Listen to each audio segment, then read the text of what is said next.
කවදාවත් කෙනෙක්ට මට සමාව වෙන්න මම පරක්කු වුණාට කියලා කියන්න එපා. එයාට කියන්න බොහොම ස්තුතියි මම වෙනුවෙන් බලාගෙන හිටියට. කවදාවත් කෙනෙක්ට අපි බලමු මොනවා හරි කරන්න කියලා කියන්න එපා.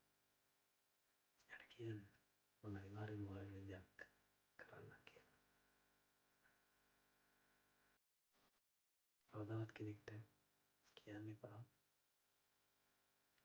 අපි බලමු වෙලාවක් වෙන් කරගන්න ඔය ගැන කතා කරන්න. එහෙම කියන්නේ නැතුව මෙහෙම කියන්න. අපි අනිවාර්යෙන්ම වෙලාවක් වෙන් කරගෙන ඒ ගැන කතා කරමු. ඉතින් ඔයා අද කෙනෙක්ට කෙනෙක්ගේ අවශ්‍යතාවයකට එයාගේ ටයිම් එකට වටිනාකමක් දුන්නොත් එයාගේ අවශ්‍යතාවය තේරුම් අරගෙන ඒකට රෙස්පෙක්ට් කරොත් ඔයාට අනිවාර්යෙන්ම හෙට දවසේ ඒ වගේම රෙස්පෙක්ට් එකක් ඒ පැත්තෙන් ලබා ගන්න පුළුවන්.